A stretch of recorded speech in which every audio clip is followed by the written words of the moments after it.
There is a particular kind of weight that has a way of arriving with the morning. It does not wait for you to be awake enough to defend against it. It comes in before the defenses are up, in the first moments of consciousness, and it takes the shape of something you said, something you did, something you failed to do. Something that lives in the past but does not stay there. It follows you into the present. It sits with you in the quiet. If regret woke with you this morning, you are not alone in that, and you are not condemned by it. Regret is one of the most honest human experiences. It is the recognition, arrived at too late to change anything, that something could have gone differently, and that you, in some way, were part of why it went the way it did. There is a kind of integrity in that recognition. It means your conscience is working. It means you care about the gap between who you have been and who you want to be. But regret, left unaddressed, has a way of becoming something heavier than honesty. It becomes accusation. It becomes a loop that runs in the quiet moments, a voice that says, "You should have known better. You should have done more." The damage cannot be undone, and you are the reason it happened. The particularly difficult thing about this voice is that it contains a small amount of truth, and truth, even partial truth, can give a lie enormous power. Yes, you made choices. Yes, those choices had consequences. Yes, things might have gone differently. All of that may be factually accurate, but the voice that uses those facts to condemn you indefinitely, to deny the possibility of grace, to insist that the story ends there, that voice is not truth. That voice is a distortion of truth in the service of despair. And this morning, we are going to interrupt it. That voice is worth examining, because there is a difference between the honest acknowledgement of a mistake, which leads somewhere useful, and the relentless replaying of that mistake in an endless loop that leads nowhere at all. One is the voice of a conscience doing its proper work. The other is the voice of shame, which is not the same thing and which God did not give you. Conviction, when it comes from God, leads somewhere. It says, "This happened. Here is what was wrong about it. Here is what needs to change. And now, here is grace." It does not linger indefinitely at the scene of the failure. It moves through it. Shame, by contrast, is interested only in the verdict. It wants you to remain at the scene forever, not to learn from it, but simply to suffer it. And that is not how grace works. This distinction matters enormously for how we hold regret. There is a version of sitting with what you have done that is honest and healthy, that looks clearly at the failure, names what was wrong, carries appropriate sorrow, seeks to make right what can be made right, and then moves.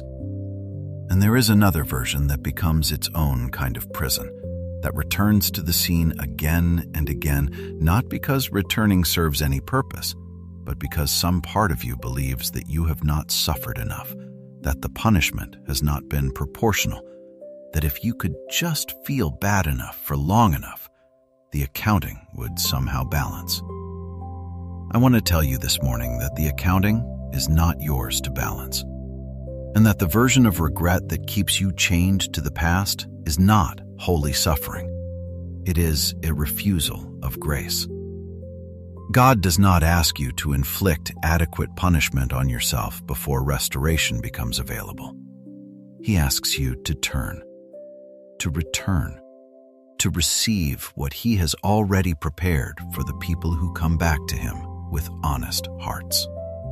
This morning, we are coming to a verse that was written for people who know what it is to have lost years to something that should not have happened, and to wonder whether those years can ever be recovered. In Joel 2:25, we read these words spoken by God Himself. I will repay you for the years the locusts have eaten, the great locust and the young locust, the other locusts and the locust swarm, my great army that I sent among you." This verse arrives in a passage of return and restoration. The people Joel was writing to had experienced devastation, crops destroyed, years lost, the land laid bare. And the Lord does not explain away what happened.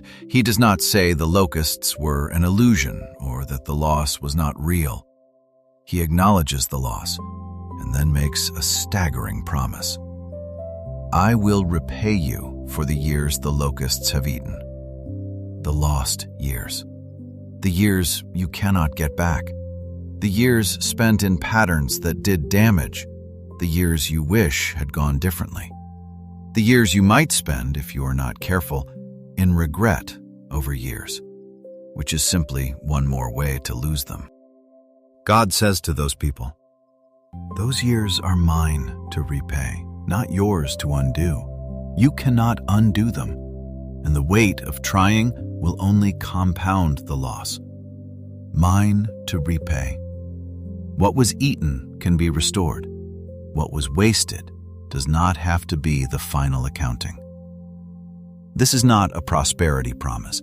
It is not saying that God will give you a numerically equivalent replacement for every year you regret.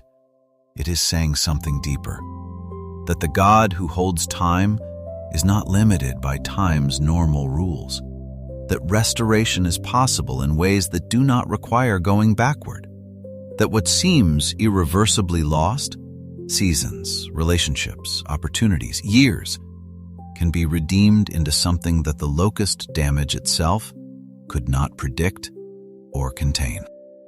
Think about what this means for the way you hold your history. The years you look back on with the most regret, those years are not simply lost. They are in God's hands, and God does not waste anything. The damage done by wrong choices, the time consumed by patterns that should have been broken sooner, the relationships strained by the person you were before you became who you are becoming. None of it is outside His reach or beyond His ability to work with. Restoration does not always look like reversal. Sometimes it looks like the person you are now, having come through the fire of deep regret, being able to meet another person in their own fire with a compassion and a presence that someone who had never been through it could not offer. The years the locusts ate can become years that feed others. That is the peculiar economy of a God who redeems. You may be wondering, as you sit with your regret this morning, whether the thing you are replaying is forgivable, whether the gap between who you were and who you should have been is too wide for grace to cover, whether there are some mistakes that simply disqualify you from restoration. I want to speak directly into that wondering. There is nothing, no failure, no choice, no pattern of accumulated mistakes, no years lost to things you are ashamed of, that places you outside the reach of a God who says, "I will repay." The promise in Joel is not made to people who had small, respectable failures. It is made to people who had watched years of their lives get eaten. It is a promise for large losses. It is a promise for the kind of regret that keeps you awake. And here is what receiving that promise requires of you. Not that you earn back what was lost, not that you punish yourself adequately before the restoration begins, not that you spend enough time replaying the failure to demonstrate that you have learned its lesson. It requires turning, returning, facing in a new direction, and walking. That is what the surrounding chapters of Joel describe. A return to God with weeping and mourning, yes, but also with the expectation of grace. And the grace that comes in response is not proportional to the mourning, it exceeds it. There is a second passage I want to read to you. The promise of one who makes all things new. who is not constrained by what has already happened. In Isaiah 43:18-19, we hear, "Forget the former things. Do not dwell on the past. See, I am doing a new thing. Now it springs up. Do you not perceive it? I am making a way in the wilderness and streams in the wasteland. Do not dwell on the past." This is not a command to pretend the past did not happen. It is an invitation not to live there. There is a difference between honest acknowledgement and relentless dwelling. Acknowledgement moves through the past on the way to something. Dwelling circles it endlessly, as though staying at the scene long enough will somehow change what happened. God says, "I am doing a new thing, right now, in the present tense, not after you have done sufficient penance, not once you have replayed the failure enough times to prove you have adequately understood it. Now." And the new thing is not a small thing. It is a way through wilderness, streams in wasteland. In the places that seem most dry and impassable, something is being made to flow. The wilderness and the wasteland are the places that appear most resistant to new growth. They are the parts of your story that seem most stubbornly marked by what went wrong. And it is precisely there, not around those places, not after them, but in them, that God says streams are being made. The desert does not become undesert, but it receives water, and water in the desert changes what is possible. Life comes where life seemed impossible. Do you perceive it? The question in the verse is not rhetorical. It is an invitation to look, to begin to see, even in the most damaged parts of the story, small signs of something new, a capacity for honesty that was not there before, a humility that hard years produce in people who let them, a gentleness toward others' failures that only someone who has known their own can fully carry, a willingness to extend grace to others that is only possible in someone who has needed it badly. These are not consolation prizes. These are the streams beginning to flow in places that were dry. God is not constrained by the history of the desert. He is already at work in it. This is what grace does with regret. It does not deny the desert. It brings water into it. Let us bring the regret to prayer now. Not to rehearse it one more time, but to release it. To hand it to the one who said, "I will repay." The one who makes streams in the wasteland, and to receive in return what only grace can give. There is a difference between praying about regret and praying with regret. Praying about it keeps it at a manageable distance. It is a topic you are presenting. Praying with it means bringing the whole weight, the full feeling, the specific texture of this particular morning's heaviness, and placing it before God without a neat summary or a tidy theological frame. That is what we are doing now. Not presenting a report, bringing the thing itself, and trusting that the one who made us is not going to be overwhelmed by what we bring. Father, I come to you this morning carrying regret. Some of it is fresh. Some of it has been with me for a long time, old enough that I cannot remember what it felt like before it was there. The weight of choices I would unmake if I could. The words I said that I cannot take back. The seasons I wasted on things that were not worth the wasting. The people I failed to love well when I had the chance. I have replayed these things more times than I can count. I have told myself that if I examine them thoroughly enough, if I sit with them long enough, something will resolve. That the guilt will lift, or the damage will reverse, or I will understand enough to be at peace with what happened. But replaying does not resolve. It only compounds. And I am tired of compounding. So I am bringing it to you. Not to replay it one more time, but to release it. All of it. The regret that woke with me this morning. The regret I have been carrying quietly for months, for years. The failures I have not fully forgiven in myself. The mistakes I have been punishing myself for without any clear end date. I lay them down here, in front of you, and I ask for something I cannot generate on my own. Grace. Not the removal of consequence. I am not asking for that, and I understand that some consequences are real, and some damage takes time to heal.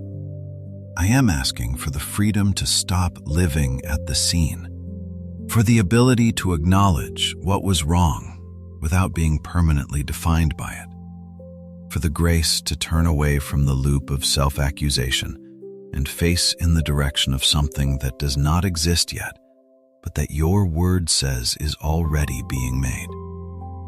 I am asking you to repay the years the locusts have eaten, not to pretend they were not eaten, but to be the God who holds time differently than I do, who can take what was lost and, without erasing it, make something new from the ground where it stood. I receive your forgiveness, even for the things I have been withholding from myself. I receive the promise that there is no failure too large for grace, no years so lost that you cannot do something with the ground they left behind. I receive the truth that conviction is meant to move through the failure, not to set up permanent residence in it. That shame is not my teacher, that you are. And I ask for the specific grace to forgive myself, not to excuse what happened, but to stop being my own most relentless accuser, to stop replaying what you have already forgiven, to stop living as though the verdict of my worst moments is the truest thing about me.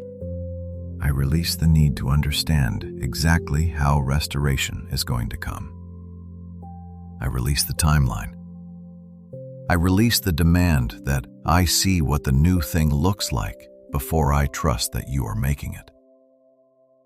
You said it is already springing up. Help me to perceive it, to begin to see the small signs of something new happening in the places that felt most barren. Walk with me into this day, not as someone condemned by the past, but as someone who has been turned in a new direction by grace. Someone who knows what they have done and knows more deeply what has been done for them.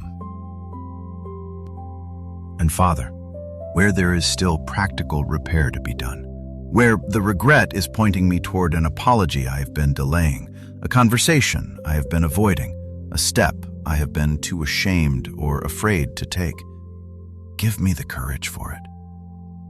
Not all restoration requires dramatic action, but some does. Where I have been avoiding the repair because I have been more comfortable living in regret than in the vulnerable work of making things right, move me toward the repair. You do not ask us only to feel sorry. You ask us to turn. Help me turn, not just emotionally, but practically, wherever that turning requires something from me that I have been withholding.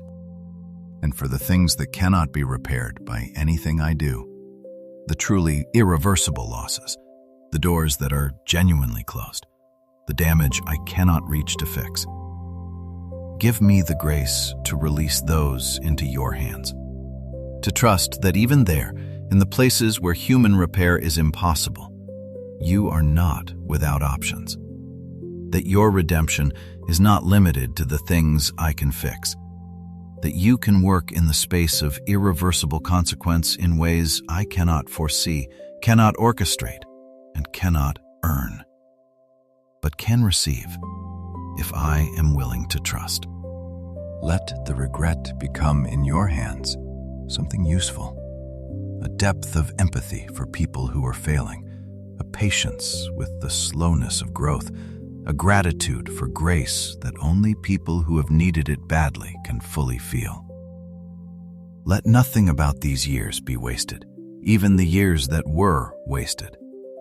You are the God who repays. Trust that I am trusting you to do exactly that. And now, let these words be spoken over you as a benediction, not as a closing performance, but as a true sending into the day that is ahead.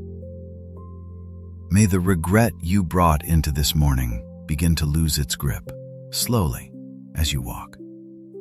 Not because it never happened, but because you have placed it in hands large enough to hold it, and to do something with it that you could never do yourself.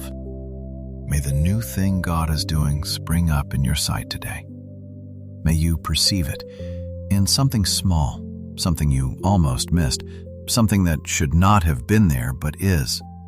The first sign that even the wasteland is receiving water. May you walk into this day as someone who has been turned away from the scene of the failure and toward the horizon of grace. Not perfect, not finished, but turned and moving and accompanied by the God who makes streams in the most unexpected places. May that movement, however small, be the beginning of something you will one day recognize as restoration. You are not defined by what you regret. You are known and loved by the one who says, I will repay. I am making something new. Amen.